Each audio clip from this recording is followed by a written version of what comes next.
Hello दोस्तों।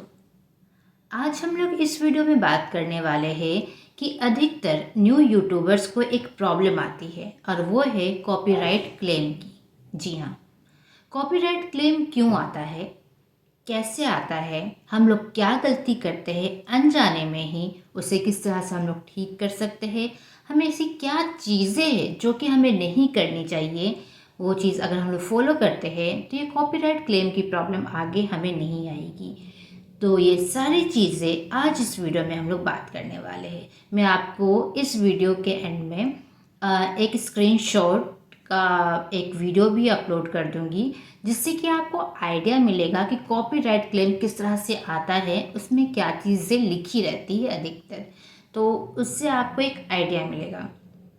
तो चलिए पहले हम लोग जानते हैं कि कॉपीराइट क्लेम होता क्या है। देखिए, अगर हम लोग कोई वीडियो बना रहे हैं, उसमें कोई भी कंटेंट जो हमारा नहीं है, हमारा खुद का क्रिएटेड नहीं है, और हम लोग विदाउट एनी परमिशन वो अपने वीडियो में अपने कंटेंट में इस्तेमाल कर रहे हैं, तो हमें क्लेम आता है कॉपीराइट का। जी हाँ, सपोज हम लोग कोई म्यूज़िक किसी से विदाउट परमिशन उसका इस्तेमाल कर रहे हैं, तो फिर कॉपीराइट क्लेम आ जाता है। अगर किसी का वीडियो उठाकर हम लोग अपने वीडियो अपने कंटेंट में अपना इस्तेमाल कर रहे हैं, तभी कॉपीराइट क्लेम आता है। मतलब विदाउट एनी परमिशन हम लोग किसी दूसरे का काम, किसी दूसरे का प्रोडक्ट, आप समझिए कुछ भी जो उन्होंने डेवलप किया है, उनके बिना परमिशन के हम लोग इस्तेमाल कर रहे हैं, तो आप समझिए कि वो हमें क्लेम करते कि ये तो हमारा काम है, आप किस तरह से इस्तेमाल कर रहे हैं, आपने परमिशन तो नहीं लिया। तो ये एक मोटा मोटी मैं आप लोगों को एक आइडिया दी कि क्या होता है। अब बात आ जाती है कि 80 to 90% न्यू यूट्यूबर्स के पास अधिकतर यह कॉपीराइट क्लेम क्यों आता है। देखिए, अधिकतर क्या होता है, जब हम लोग न्यू यूट्यूब चैनल बनाते हैं तो हम लोग क्या करते हैं कि उसमें जो वीडियो होता है, वीडियो जो हम लोग बनाते हैं, हमारा जो कंटेंट रहता है, उसके बैकग्राउंड म्यूज़िक में हम लोग कोई भी म्यूज़िक लगा देते हैं। सपोज़ हम लोग कोई एडिटिंग सॉफ्टवेयर यूज़ कर रहे हैं, तो उस सॉफ्टवेयर में बाय डिफ़ॉल्ट कोई म्यूज़िक ऑलरेडी उसमें होगा। हम लोग क्या करते हैं, वही म्यूज़िक उठाते हैं क्योंकि वो एडिटिंग सॉफ्टवेयर में दिया हुआ है, और वही म्यूज़िक हम लोग इस्तेमाल कर देते हैं और यूट्यूब वीडियो पर अपना यूट्यूब चैनल पर अपलोड कर देते हैं। तो ये हो जाती है गलती, क्योंकि हम लोगों ने उस पर्टिकुलर म्यूज़िक का लाइसेंस नहीं लिया है, हम लोगों ने उसको ख़रीदा नहीं है उस म्यूज़िक को, और हम लोग मतलब अनजाने में ही इस्तेमाल कर रहे हैं, तो बाद में प्रॉब्लम आ जाती है। जी हाँ, अधिकतर 80 से 90% लोगों को एक्चुअली ये जो म्यूज़िक का जो है कॉपीराइट आता है। एक्चुअली आज यह वीडियो इसी के ही ऊपर है। तो 80 to 90% क्यों आता है, जैसे कि मैंने आपको बताया कि अनजाने में ही हम लोग कोई भी म्यूज़िक उठाकर अपलोड कर देते हैं अपने वीडियो के पीछे। जैसे कि कोई बॉलीवुड म्यूज़िक उठाया और अपने वीडियो के बैकग्राउंड में हम लोगों ने कुछ म्यूज़िक लगा दिया, या फिर कोई ऐप यूज़ किया, उसमें जो म्यूज़िक हमें अच्छा लगता है वो उठाया और बैकग्राउंड में चला दिया। तो ये प्रॉब्लम आती है क्योंकि देखिए वो म्यूज़िक हम लोगों ने क्रिएट नहीं किया है।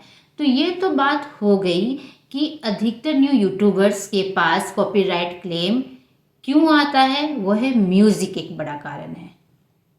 अब हम लोग बात करते हैं कि कैसे आता है, ये भी मैंने अभी बताया, इस पर हम लोग बात कर चुके हैं क्योंकि क्या क्या रीज़न है। अब बात करते हैं कि अगर कॉपीराइट क्लेम आता है तो क्या हमें उससे डरना चाहिए। तो इसका कारण है, देखिए क्या इसका जो सही जवाब है, देखिए कॉपीराइट जब क्लेम आता है तो उसमें क्या होता है कि आपने किसी का वो म्यूज़िक इस्तेमाल किया है। अभी सिर्फ मैं म्यूज़िक के बारे में बात कर रही हूँ, तो वो जो थर्ड पार्टी है वो आपको एक मतलब वो आपको क्लेम भेजता है कि ये तो मेरा क्रिएटेड म्यूज़िक है, तो ये आप अपने वीडियो में इस्तेमाल कर रहे हैं, तो फिर इस तरह से तो आप इस्तेमाल नहीं कर सकते। जिससे अगर कोई म्यूज़िक है वो हम लोगों ने कंपोज किया है और मेरे बिना परमिशन के अगर आप इस्तेमाल कर रहे हैं तो मुझे, और आप उससे पैसे भी कमा रहे हैं, तो मुझे तो लगेगा ना कि भाई ये तो मेरा प्रॉफिट है। तो उसी तरह से एक यूट्यूब फिर एक मेल करता है कॉपीराइट क्लेम का कि अगर ये जो आपने म्यूज़िक जो आपने अपने वीडियो में इस्तेमाल किया है, बैकग्राउंड में इस्तेमाल किया है, अगर आप इस्तेमाल अभी भी करोगे तो इसका कुछ परसेंटेज, जितना आप इस वीडियो से कमाओगे तो कुछ परसेंटेज आप उनको दोगे जो कि वो म्यूज़िक के ऑथर है, इस तरह से। या फिर एक दूसरा ऑप्शन होता है, आप उस म्यूज़िक, उस पर्टिकुलर वीडियो का म्यूज़िक ही चेंज कर दें, या आप ये भी कर सकते हैं कि उस वीडियो को आप डिलीट भी कर सकते हैं या फिर प्राइवेट भी रख सकते हैं। तो ये सारी चीज़ें हैं, तो बहुत सारे ऑप्शन से मैंने अभी बताया। म्यूज़िक को रिप्लेस कर सकते हैं या तो आप इसी तरह छोड़ सकते हैं। अगर आप जो भी अर्निंग करेंगे तो कुछ कमीशन उनको भी देना पड़ेगा क्योंकि आप उनका म्यूज़िक इस्तेमाल कर रहे हो उस पर्टिकुलर ऑथर को। फिर मैंने क्या बताया कि हाँ, आप प्राइवेट भी रख सकते हैं उस पर्टिकुलर वीडियो का जिसमें आपको कॉपीराइट क्लेम आया है, या तो आप डिलीट भी कर सकते हैं। तो ये 3-4 ऑप्शन हो गया। तो कॉपीराइट क्लेम आता है तो आपके पास क्या क्या ऑप्शंस है। अब बात करते हैं कि ये कॉपीराइट क्लेम कब आता है। तो देखिए, अगर हम लोगों ने एक पर्टिकुलर म्यूज़िक उठाया, कहीं से भी उठाया, और वो कॉपीराइट फ्री नहीं है और हम लोग उसका इस्तेमाल कर रहे हैं, तो हो सकता है एक दिन के बाद भी मेल आ सकता है यूट्यूब का कि ये ये जो म्यूज़िक है ये दूसरे का है, या फिर 6 महीने के भी बाद आ सकता है, या फिर 1 साल के बाद भी आ सकता है। जी हाँ, इसलिए आप ये ना सोचें कि ठीक है ना, मैं तो कोई भी ऐप में जो बाय डिफ़ॉल्ट म्यूज़िक है उससे उठाकर मैं यूज़ कर लेता हूँ या तो कर लेती हूँ, क्या ही जा रहा है, मेल तो मुझे आया नहीं है, 3-4 महीने हो गए, मुझे तो कोई मेल नहीं आया है और कोई प्रॉब्लम नहीं है। तो ये मत सोचिएगा, हो सकता है आपको 2 साल के बाद भी आए। तो अवॉइड कीजिए, बेस्ट है कि ये सारी चीज़ें अवॉइड अगर आप करते हैं तो आपके ही लिए अच्छा रहेगा। क्योंकि देखिए, अगर आप मेहनत कर रहे हैं यूट्यूब पर तो आप चाहेंगे कि 100 में से 100 जो भी आप मेहनत कर रहे हैं उसका जो पूरा जो अर्निंग है वो आप उठाएं। आप क्यों चाहेंगे कि किसी को शेयर करें। मतलब एक छोटे क्रिएटर है, हम लोग जैसे छोटे क्रिएटर है, तो हम लोग चाहेंगे कि अगर हम लोग $100 भी हम लोग कमा रहे हैं तो $100 हमारे पॉकेट में आए। हम लोग नहीं चाहेंगे कि 30% किसी और को दे। अब बात करते हैं कि क्या करना चाहिए कि कॉपीराइट स्ट्राइक ना आए, सॉरी, कॉपीराइट क्लेम ना आए। कॉपीराइट स्ट्राइक अलग होता है, वो मैं किसी और वीडियो में बताऊंगी। अभी हम लोग कॉपीराइट क्लेम की बात कर रहे हैं। म्यूज़िक के ऊपर कॉपीराइट क्लेम ना आए, हमें क्या करना चाहिए।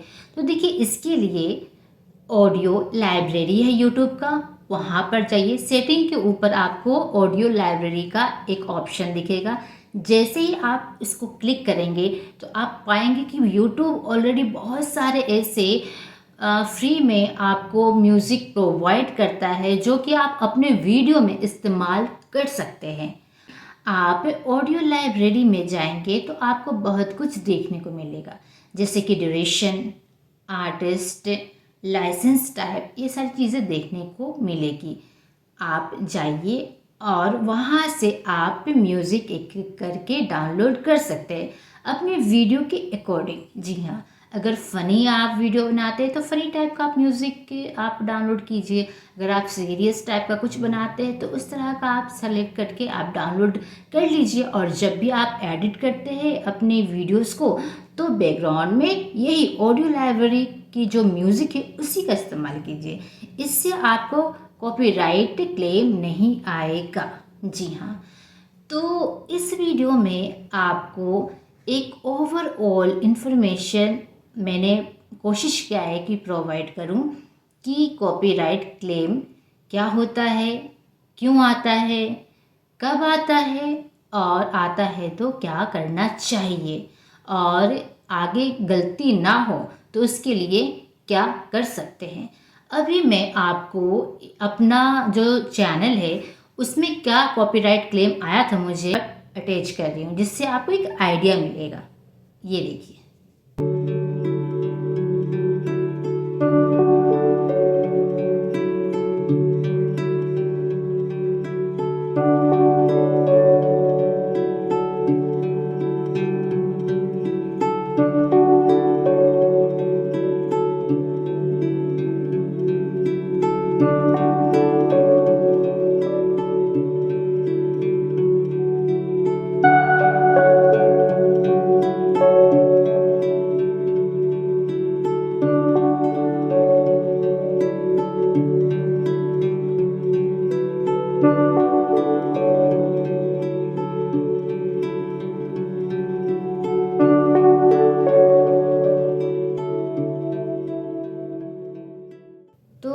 ये मुझे एक कॉपीराइट क्लेम आया था।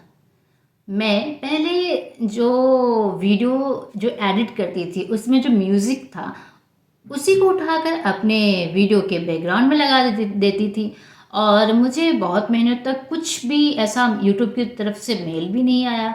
तो मैं बहुत निश्चिंत थी, ठीक है ना, ऐसा काम कर सकते हैं, क्योंकि नए नए नए यूट्यूबर्स को ये पता ही नहीं होता है। इसलिए मुझे लगा कि इसके ऊपर वीडियो बनाना ज़रूरी है। आई होप अब आपको एक ओवरऑल आइडिया मिल गया होगा कि कॉपीराइट क्लेम म्यूज़िक से ही अधिकतर न्यू यूट्यूबर्स के लिए आते हैं। क्यों आते हैं, क्या करना चाहिए, ये सारी चीज़ें आपको एक ही वीडियो में मिल गई होगी। आई होप आपको ये वीडियो अच्छा लगा हो। अभी के लिए बस इतना ही, मिलते हैं फिर नेक्स्ट वीडियो में। Tata, good bye.